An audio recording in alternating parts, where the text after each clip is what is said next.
Well, here we are. We are live again with the lovely, the beautiful, the fantastically amazing Laura Wood, the specialist, well, how should I say it? The individual counselor specialist. Is that okay? Can I say it like that? You can say that. Because that's what you do. I mean, that's what you do. I'm a counselor. You can say counselor. Yeah, I'm a counselor. Just not a doctor. She doesn't like it when I call her Dr. Laura, but you know where I get that, right? I know, Dr. Laura. I remember Dr. Laura. The actual. Is she still on? I don't know. I haven't heard anything from her in a long time. Me neither. But anyway, I remember that from back when I, was a youngin'. Yeah, the Dr. Laura. I remember that too. Anyway, it's Katie here, your host, and Laura. I almost called you Dr. Laura. Laura, the counselor extraordinaire, and we are here with mental wealth. We are here every last Wednesday of the month, guys, 4:00 Arizona time, and we are talking through mental and emotional health. I mean, that's really where the mental wealth comes from. I love what Laura says about that. Like, let's leave a new legacy to our children. We always, are worried about our portfolios and our investments and our houses and all these things that we're going to leave to our kids. But are we thinking about this? And are we thinking about this? And that really has the largest impact. I think it does too. And if we're worried about this and we're worried about this, that portfolio and that legacy, those houses, all of those fortune things that we look for generally tend to be much more attainable. True. Oh my God. Right?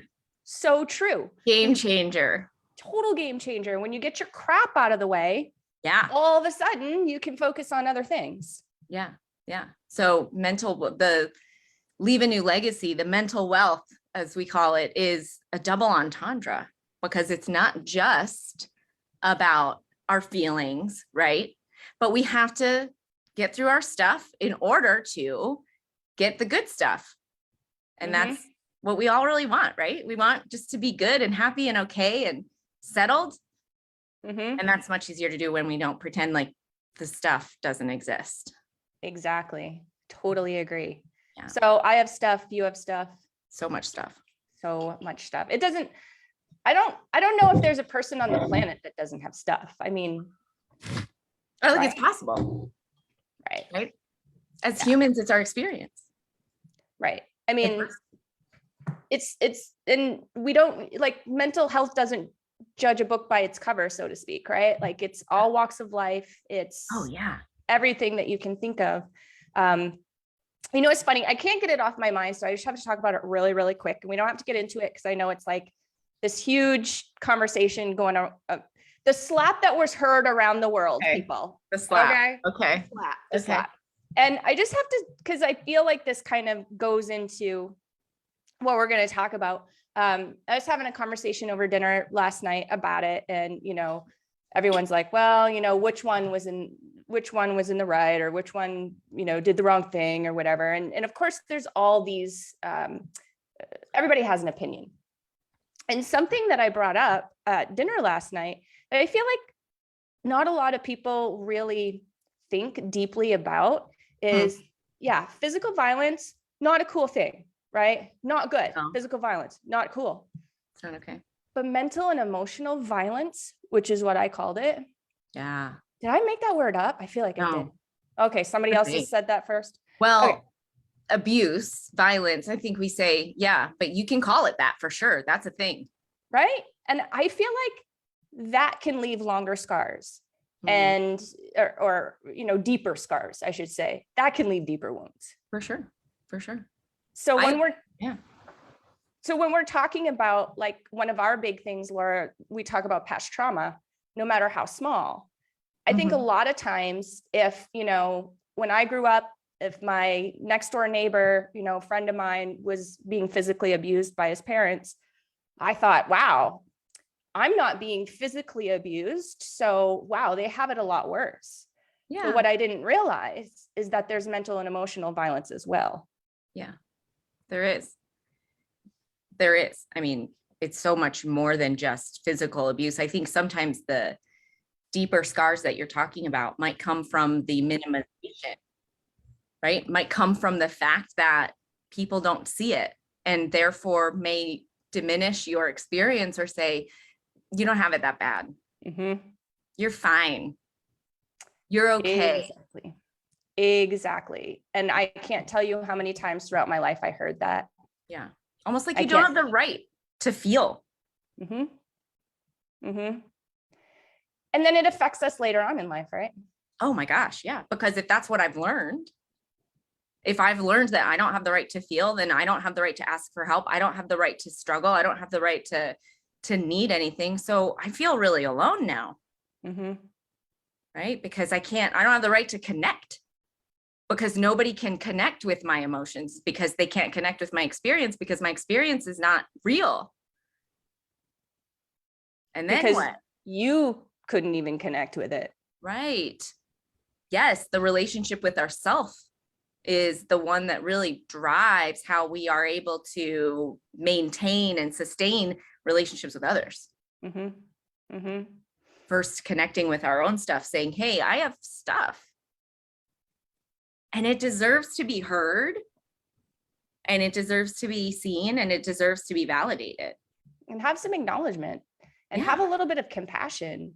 Yeah. Like, when I was a kid, and I'm unpacking all this. Oh, you know this about me. Like, I've been unpacking for a couple of years now. But when I was a kid, I grew up in a sort of non-traditional way. My parents were divorced very early, and there was a lot of bouncing around. I didn't have any siblings. And so I just kind of felt like, unwanted luggage pretty much most of the time. Like, I was just getting pushed to this one, pushed to that one, pushed to this one, whatever it was that was going on in their adult world. I didn't know. I didn't connect with that. I just was at somebody else's house tonight, and it was different the night before, Yeah. That's a burden to carry as a kid, to feel like that. Yeah. Huge. And I know that it's affected me in my adult life. And it's one of the things that I still work on to this day. And without having any siblings or anybody to kind of lean on, and with basically being treated like, you don't have it so bad, I had it worse, you know what I mean? And XYZ happened to me, so you're fine. Right. I was just never acknowledged. Yeah. And so I'm walking around with this crap happening, and everybody just expects me to perform, like get straight A's in school, and don't get in trouble in school, and don't go down a bad path, and all of these things, where I just had like zero freaking guidance, man. Yeah. Just sort of along for the ride, like an extension of your parents' struggles, whatever they were going through. Right. Exactly. Right. And it's just, it was very damaging, and so this is the weird part, and maybe you can explain it. I didn't necessarily connect with that. Like, I just learned all this stuff. And I didn't understand how does that work? Like with the human brain, I'm not necessarily saying, hey, I felt abandoned, I felt swept aside, I felt all of these things, and now that's why I react in XYZ manner. Like, do you understand my question, or am I being like, weird? are you saying, yeah, I think so. So are you saying, like, why didn't I realize that this was a problem back then? Yeah. Like, why is it taking me until now, through years of therapy and all of this stuff that I've been doing, and discovery and childhood regression? Like, why now? Yeah, that's a good question. I get that question a lot from clients, like, why did this take so long, or whatever? And the answer is that our brain is really, really clever at adapting. And so it would not have been helpful for you to understand that at that time. It would not have added value to your survival. It would not have increased your survival odds to know how difficult that was at that time, or to know really how you felt at that time. So this non-realization occurs in childhood as we're not getting our needs met. We can't know, oh, hey, the people who are responsible for my safety and well-being aren't really capable at this moment of like meeting my needs, like my physical and emotional safety needs, and, the need for connection, the need to be acknowledged and seen, the need to be supported and helped. the need for co-regulation, right? Those needs aren't getting met. So as a human child, it would not be helpful. Like, imagine if I went up to a 5-year-old who's in a troubled situation and say, like, you know what, your parents, they're just not going to be able to do it. This is going to be like this. So buckle up, buddy. Like, that that's not helpful, right? So our brains can't understand that. So we constantly they'll compartmentalize. So this is structural dissociation. This is dissociative processes that we all have, that we have on a spectrum, right? So depending on our stuff, we all compartmentalize. And so depending on how severe that stuff is, sometimes we'll put it in a place where we literally don't acknowledge that it's happening. And we say, no, that didn't happen to me. I had a perfect childhood. Everything was great, because we've sort of put this piece of pain in this box in the back of our mind as kids, because we had to, because we had to think that everything was okay. We had to think it was going to get better. We had to think that it wasn't really that bad, because we were dependent on the people that we were dependent on. Those were our option. We didn't have more people. Right. And we couldn't do it ourselves. We're not adults. We're not capable. And so in childhood, that non-knowing how bad it is, the adaptability of our brains to say, like, oh, this is fine. It's totally normal. Like, it's no big deal. That's actually a survival skill. I think I was really good at that, because the more that I unpack, the more stuff I remember. And it's actually getting a little bit crazy for me, because I'm like, holy crap, really? Like, that was abuse, man. Like, lo and behold, you know what I mean? Yeah. And coming to terms with that, what's your experience coming to terms with that? To say out loud, hey, that was abusive behavior. Hey, that experience wasn't okay. So that's a good question. I actually had that conversation a little bit earlier today. There's a whole process. It's a processing process. Yes. Right. That I have experienced.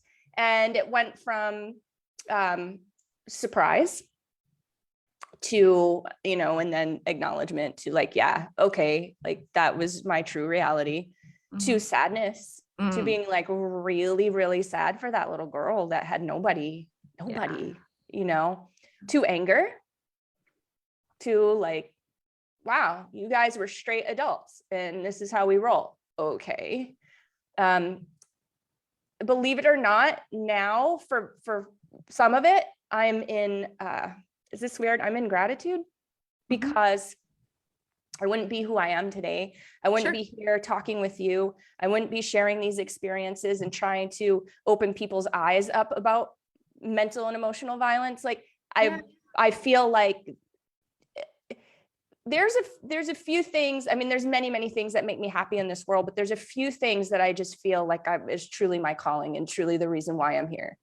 One of them is super dorky. I love real estate. I love houses. Okay, we know that.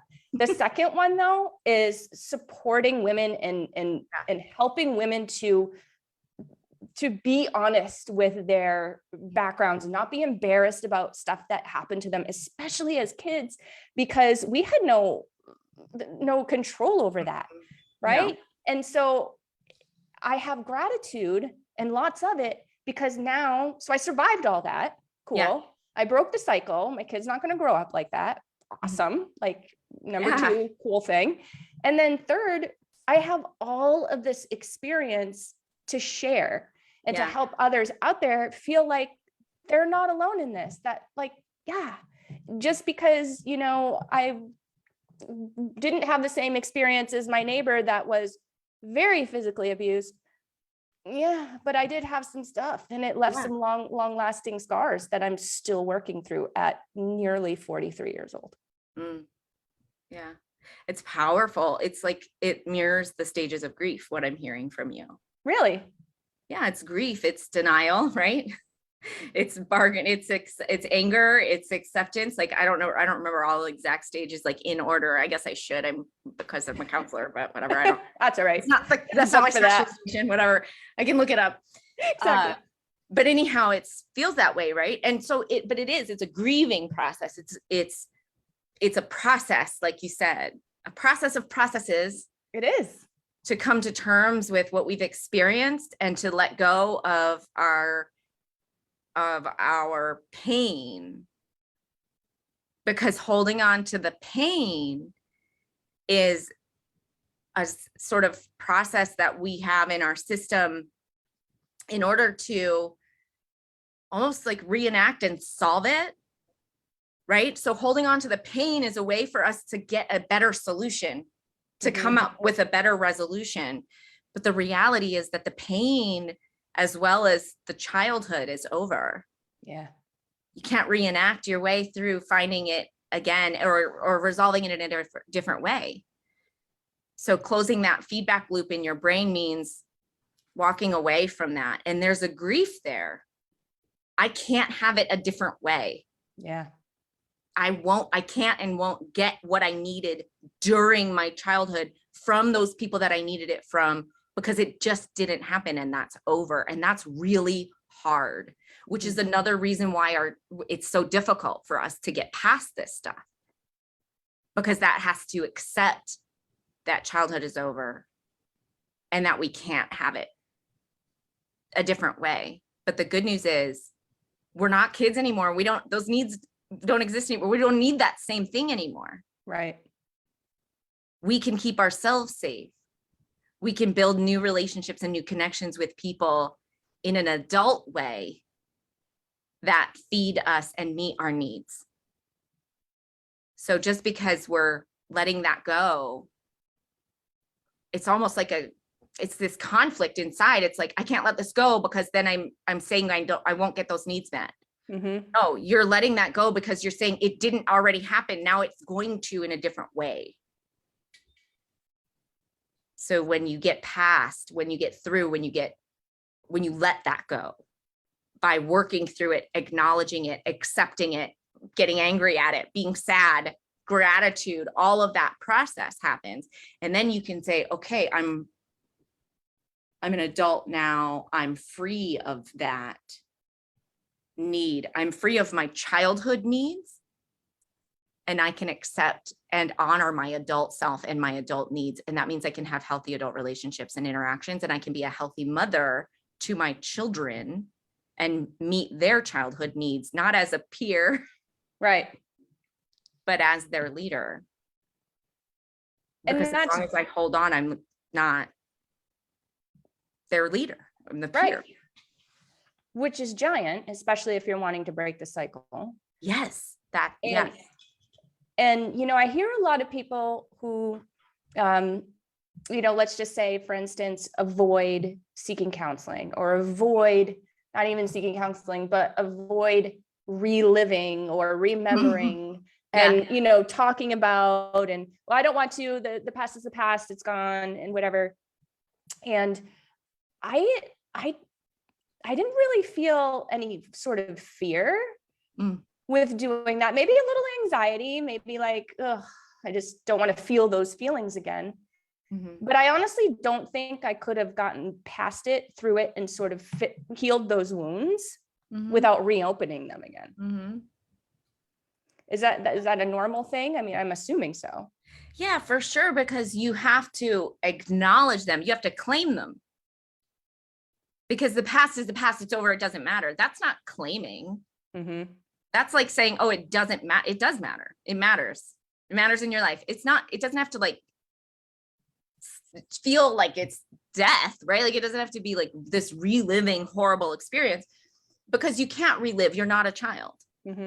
So you can experience that. People are afraid of that flashback type reliving, right? That occurs with like PTSD. Types of PTSD and other things too, not just those really, really capital T traumas, right? Like but the experience of reliving is really just the misunderstanding that you're not in present time. So when we go through these things, we have to access them. We have to access these wounds that are still open. You're not reopening. True that. You're just claiming the fact that they exist. instead of like piling on top of them, right? So you had to access what was already opened, but what you can do as an adult, you can access those wounds and know that you're okay and that you're safe. And that's what's different. That's why it's okay to do that now. That's why, you know, we get afraid to go through these experiences and feel these feelings, because as a kid, they were so big that our brains were like, nope, this is too much for you, which at the time was true, but that's not true anymore. So now you can go in and access those, and then you can heal them in a much shorter time frame than your entire childhood. You know, like you don't have to go through it all again. To access it is what you have to do in order to get through it. And I feel like that 100% was my thing. And, you know, I share this a lot. You know, I think every time we see each other, we talk about it. Me doing what I'm doing and going back and accessing the wounds is not because I want even any sort of apology for anybody that had anything to do with it. Like, I don't need anything from them. I don't need them to feel bad, or I don't need anything. I'm not angry with them like now. Right.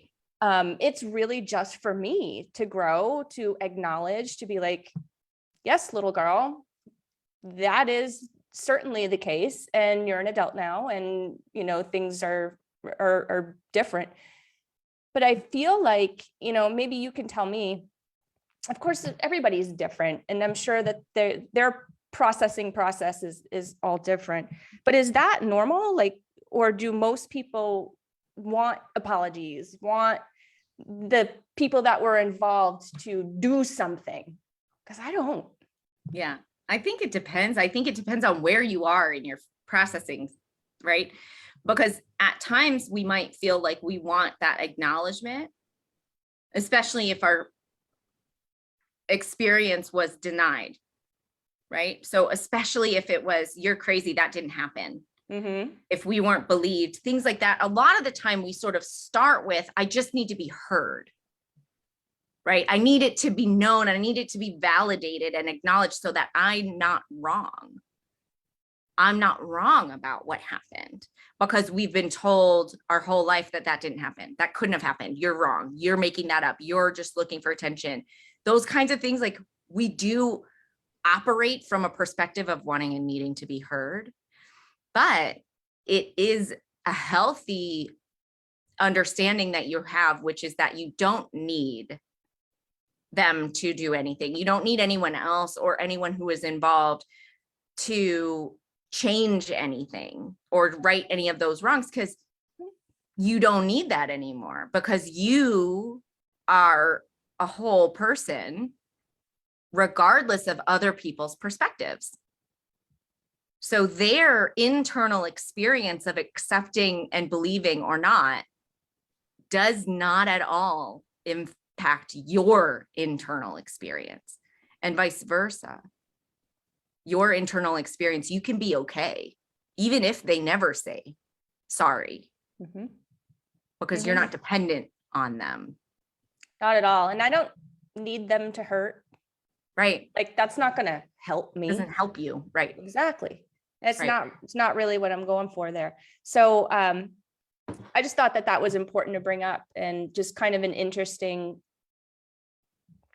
I don't know the word that I'm looking for, a realization that I've had. Yeah, for sure. Because I've had that conversation. Oh, well, you know, are you looking for an apology from so-and-so or whatever? No, I don't even need them to be a part of this journey, to be honest. Right.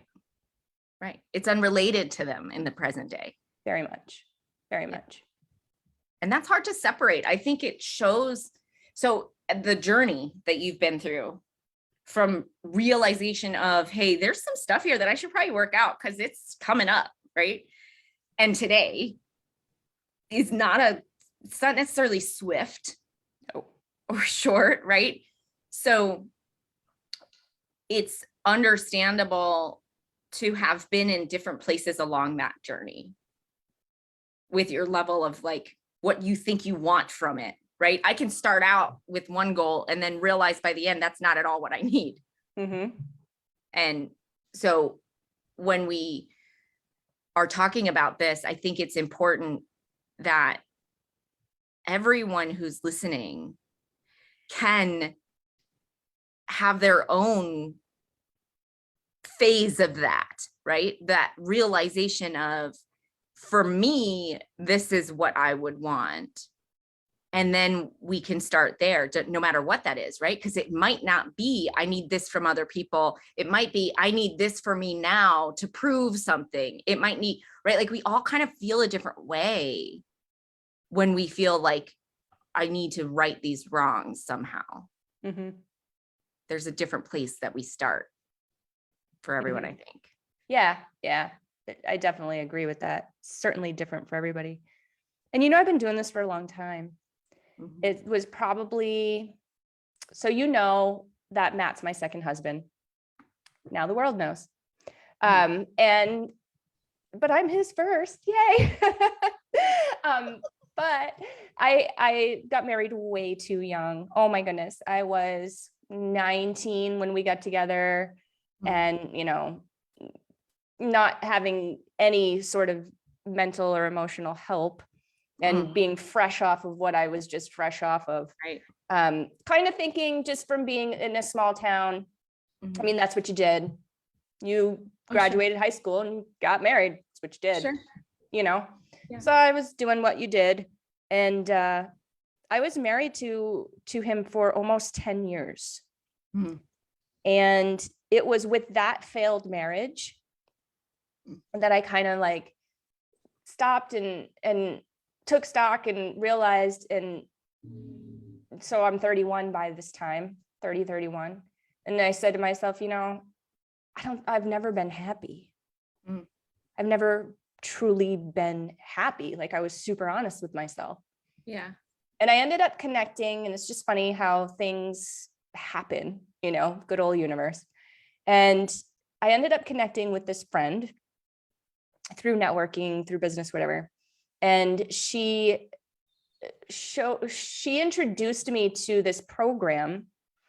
It's kind of like, have you ever heard of Heart, or it's Heart, or like these programs that's like a whole weekend long, and you do it in a group session, and you learn some really crazy things about yourself, and it Like just, a retreat kind of thing.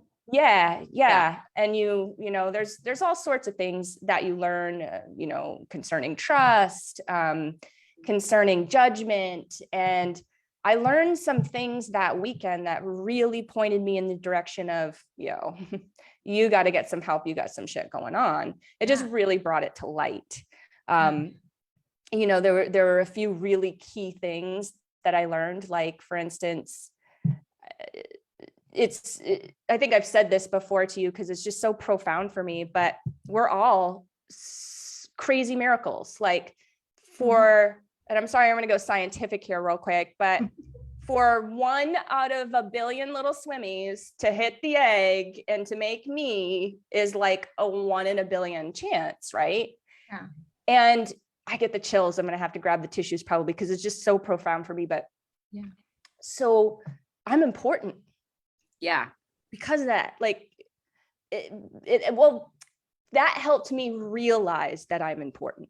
Yeah. And that was giant. Right. Yeah. I never felt important, Laura. Yeah. I never did. I just felt like I blended into, you know, little wallflower, even though I was singing on stage and like doing all this stuff, doing things, I think I've told you this before, that I probably shouldn't have done because the attention felt good. Yeah. But I was looking to others for this validation that I wasn't giving myself. Yeah. And it was like such a pivotal moment for me. There were a bunch of other things I learned that weekend, but that one was the biggest one. And it's like, well, shit, I am important. Yeah. That's huge. Right? Yeah. And when you realize that at 30, and that's new information, that says, hey, maybe I have some stuff that has kept me from knowing that. And those are the things that need to be healed. Those are the wounds. Those open wounds are what keeps us from knowing that. And so now that you can know that, that means you can heal. And that was 12 years ago. Wow. And I've been on the journey ever since. And you know, what's crazy is the more that I uncover, the more that I remember, the more. So now it's more like small tweaks. Like I moved a lot of the big rocks, right? Yeah. A lot of the big rocks are out of the way. It's kind of like small tweaks now. But the more I realize how much help I really needed back then. Yeah. It's the weirdest thing. Yeah. So. Yeah. Like you needed help and you deserved it. And because it didn't come, that's when you felt like maybe I don't matter, right? That's kind of it's how we learn that. How much help we needed and we didn't get. Teaches us something about ourselves. And with EMDR, the way that we process trauma, part of our experience is that we identify a negative belief about ourselves that occurs when we access that traumatic memory. So part of the work is to say, okay, let's think of the traumatic memory. And this is like deep in the work. So for anybody who's considering going to therapy, please don't think this is day one. It's not. Not day one. But eventually when you're ready and have the capacity and willingness and stability to access this trauma, to process it, we identify the negative belief about ourselves that feels true in that traumatic moment. Right. And that might be, I don't matter, or I'm not enough. I'm not good enough. Those beliefs were taught. We believed that because we were taught that.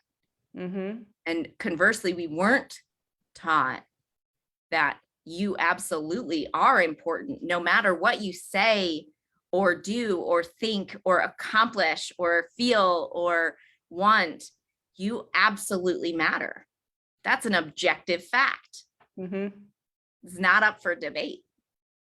And that's true for you. And that's true for everyone else who's, here with us today thinking, yeah, but that's true for them. That's true for everyone.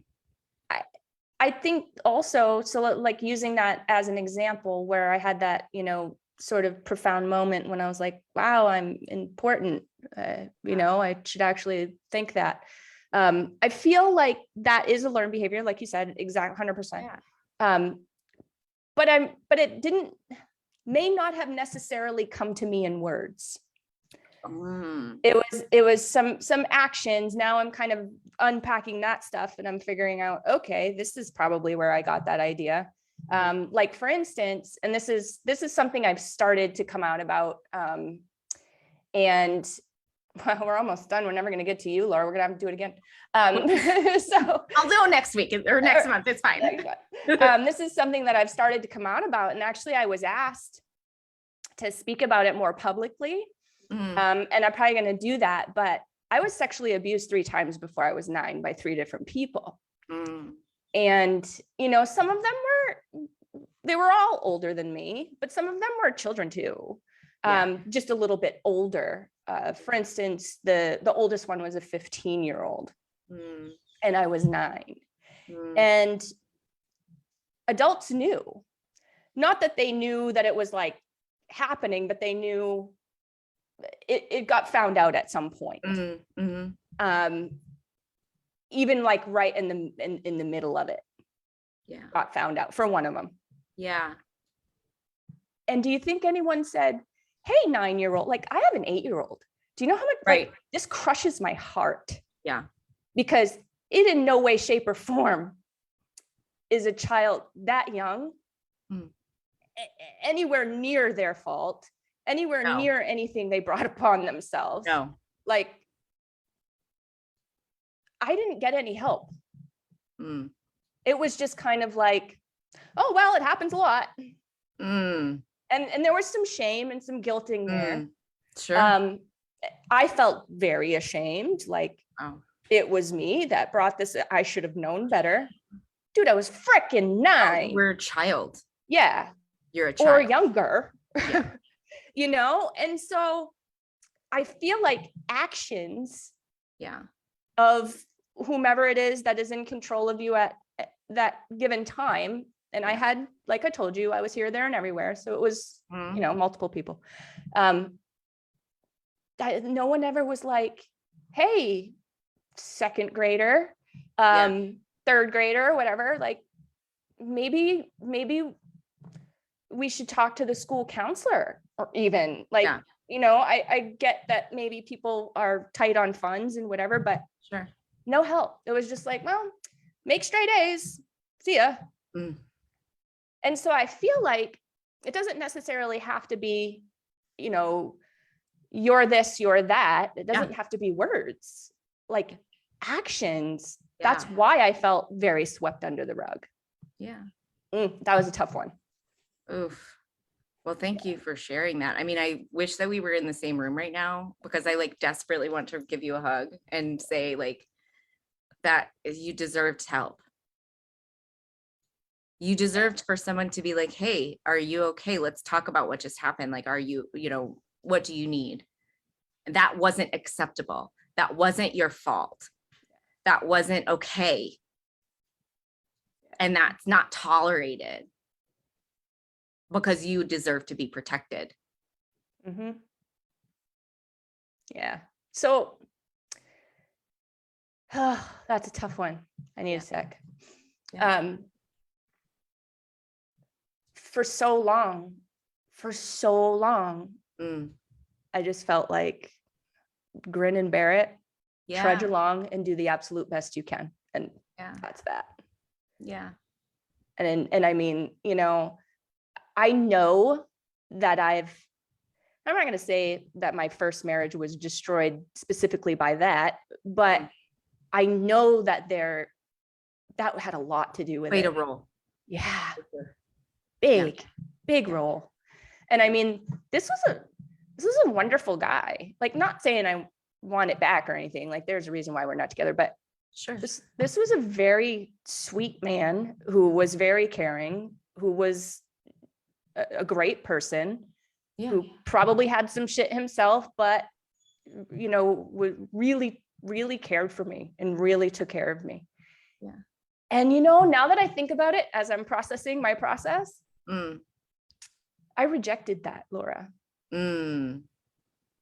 Wow. I rejected that. I rejected him. And it was a huge, I mean, it was a long marriage, but it was a huge thing. And I wonder if it's because that was an awkward feeling. Maybe. For me. Often with, and this is true for children as children too, when we're experiencing that level of abuse and we're experiencing that level of pain, we often can't tolerate the thing that we need the most, because it's too difficult to accept. Because accepting that we have to kind of, in order to accept that connection, we have to be able to trust that connection is possible. And trusting that connection could happen is dangerous sometimes, because we have to protect ourselves from those people that might hurt us. And so we can't trust, we can't believe that this is safe. If we let our guard down, right, then we might be hurt. And so we can't tolerate those things that we need so badly. That makes a lot of sense to me. A lot of sense to me. Because all my life, oh, you can trust me. You can trust me the most. Oh, right. Really? Right. That's what that looks like. Cool. Yeah. And a lot of kids, we grow up in this experience. A lot of kids today, now even, we can't trust adults. No. And that's Oh my gosh, that is so giant. We got to do a show on that. I know it's a whole topic. The whole topic. I saw this post in MOMnation the other day. I felt so bad for this mom. Her daughter, a couple of details in there. Long story short, her daughter, his friend, was bringing pills to school or something, Ugh. which scares the crap out of me. Like So this whole scary. pill things that kids are doing just scares the crap out of me. So scary. And so her daughter's friend brought the pills and put it in her daughter's backpack. I don't know. She got spooked or something, thought she was getting in trouble. I don't know, something. Sure. And then the daughter ended up getting busted with it. Oh no. Tells the story, like, it's not mine. Like, my friend did it, you know, kind of thing. And I want to say, gosh, I'd have to pull that post to know the exact details, but I know that the daughter got in trouble. And I want to say she even got suspended from school. Wow. And because she told her mom about it is what it was. And her mom called the school and was like, yo, like, problem alert. You know what I mean? And then the poor daughter got in trouble for like carrying or aiding and abetting. I don't know. And the mom was so upset because no, it was something that was going to be on her permanent record. Maybe. Oh, sure. Something is going to be on her permanent record. And so, you know, this poor girl is probably wanting to get into a college or, you know, whatever it is that she's wanting to do. And this is like totally screwing up the works for her. Yeah. And long story short, school wouldn't budge. I'm not really sure what happened. I hope she fought it and I hope she prevailed because so not fair. But I feel like this is why kids don't trust. Because they tell an adult something and then they get in trouble. Yeah. Yeah. They tell an adult and then they're either not believed, they're not helped, or they're in trouble, or promises are broken, or, you know, anything can happen, or, you know, you get rejected, right? You that reach that say like, I'm reaching out for help. And then it's like, you're getting pushed aside. You don't deserve help. You don't get help. No, you don't need help. That's my favorite. You don't need help. Huh. You don't know what I need, right? Like, or so, you don't feel that way. You don't feel right. So how dangerous is it to become vulnerable and open with our adults if those are the experiences we're seeing around us, if those are the experiences our friends are having, if those are some of the experiences that we've had at home? I can tell you I'm guilty of misattuning to my children. I've done that a time or two or thousands. Well, I think it's important that you said that because let's be completely clear and honest. Not every adult that does something like this necessarily knows that they're doing anything wrong. We don't know. That's the hard part. Yeah. We have no idea. Right? We think we're trying to be helpful, right? You're okay. I'm trying to be helpful. I'm reassuring you. Right. It's so difficult, I think, to be black and white about this. There's the biggest thing that I would be able to call out as an indicator, right, of are we doing it right or not, is congruency in our vibes. So it's not about the content. I can't say because people ask me questions all the time, like, well, what about if this happens? What should I say? You know, that's a hard question for me to answer, right? But what I can say is that get congruent with yourself, get centered with yourself, and be congruent with your vibes. So if your vibe is the heart of I think Dave Ramsey says this all the time, but the heart of a teacher, right? Like and so what I mean by that is I'm really genuinely trying to help you. If that's my vibe, not be okay so that I can be okay. That's huge. That's not the vibe I need to be putting off. If I'm putting off that vibe, trying so hard to fix my kids' emotional regulation just so that I can regulate myself, well, they're going to feel that. And that's not a congruent vibe. That's minimizing my experience. But if I'm saying to you, you know, I see that you're having a really hard time. I'm here to support you so that you can be okay. Let's be here together. Just in it. It's okay to feel it's okay to feel mixed up. It's okay to feel, I do this all the time. If you can't see me, then this just sounds weird, but like I go, like it's okay to feel like that. That's okay, but it's safe. And I'm here with you to keep it safe so that you know that we're going to get through this together. That's co-regulation. But if my vibes are off, if I'm like, oh yeah, whatever, you're doing great. That's not consistent. That's confusing. Right. And so that's where we don't have the trust, right? Like, so if you have a teacher who's saying like, you need to tell me what's going on, like, I'm open, like, why didn't you come to me? Why didn't you? Well, because bro, your vibe is way off. Like you're putting out this vibe of like, I'm bad because I didn't come to you. Like you're more mad at me for not talking to you about it because that somehow like insults your like openness, quote unquote, or like your leadership somehow, right? Like, so a lot of the time when we have these authority figures who are telling us like, talk to us, where are they coming from? How does that feel in the room? And if it feels off, then you're not going to have that trust. And then kids are going to they're not going to feel safe and comfortable.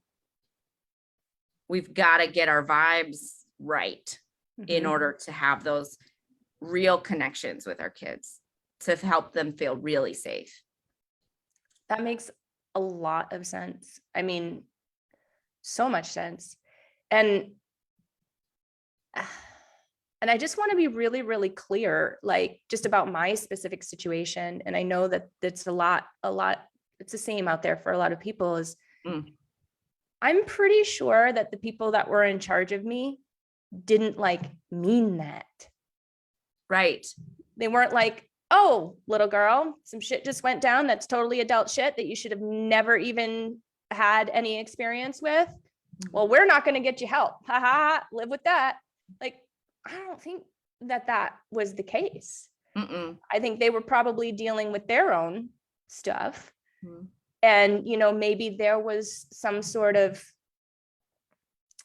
like you said, they needed me to be a certain way so that they could be okay. Yeah. Because their vibe probably to you was, I'm uncomfortable. I'm embarrassed. I'm ashamed. I'm confused. Like I'm scared. Because this is me as an adult imagining that I've just learned that my child was sexually abused, right? These are the things I'm feeling. I'm feeling uncomfortable. I'm feeling ashamed. I'm feeling embarrassed. I'm feeling scared. I'm feeling helpless. I'm feeling like this, I'm guilt, right? Like, where was I? Why didn't I protect her? Right. And so those are all the feelings that I'm feeling while I'm saying to you, like, oh, just do something else, go play, like it's over, it's fine. And so what are the feelings that you told me you walked away with? Exactly what you said. Yeah. Guilt. I was very, very ashamed. I was very scared. Yeah. I didn't know how to navigate those waters whatsoever. Yeah. You know, a lot of that I didn't even know was adult stuff. Like, yeah, you don't know what's happening to you. Yeah. And so you were probably, what you also learned is that I'm probably not going to talk about this with anyone. Oh, and haven't. Because it makes people really uncomfortable. And so if you think about that learning experience that you had by your caretaker in that moment, that's what you learned about it. That's what you learned about the situation, about yourself. Like, because for no other reason, why would you think that unless you got that, right? Like that was what was given through no intent, by the way. We don't know what we're doing. Okay. Right. We just, as parents, we don't know what we're doing. There's no like, hey, this is how you handle this situation. Like, that's not a thing. So we're doing the best that we can. And so what happens in those moments, the best thing that is possible is to give off a vibe of, you were hurt. I am not in control. I want to say I, as the adult, am going to take care of that. right? I'm going to help keep you safe. The danger is over now. And you have the right to need something from this. So when we take the lead, so to speak, because our kids are going to be scared if we're scared. If something bad happens to your kid, you get scared. That's true. So before reacting to it, we've got to get into our adult self and say like, okay, I'm the one who's in the leadership position here.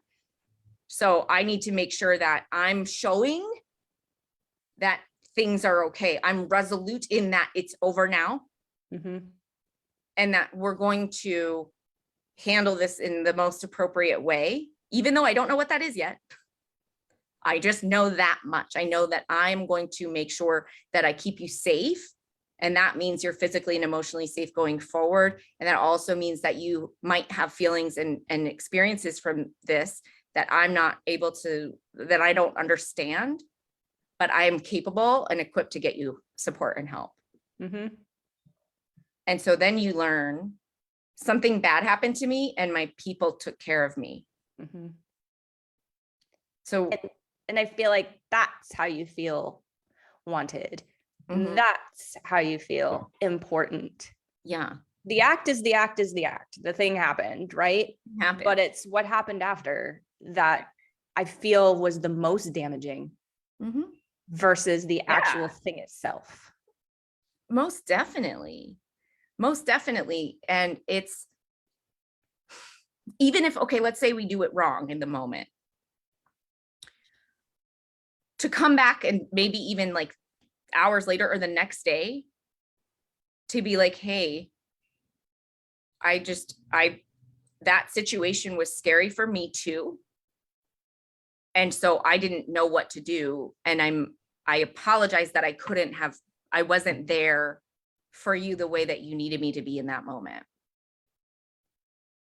And I can say now, I'm here. The danger is over. Let's get through this together. I'm going to take you through this. I'm going to be with you. And, what do you need? Or do you have feelings and thoughts? And, what can we do? You can repair.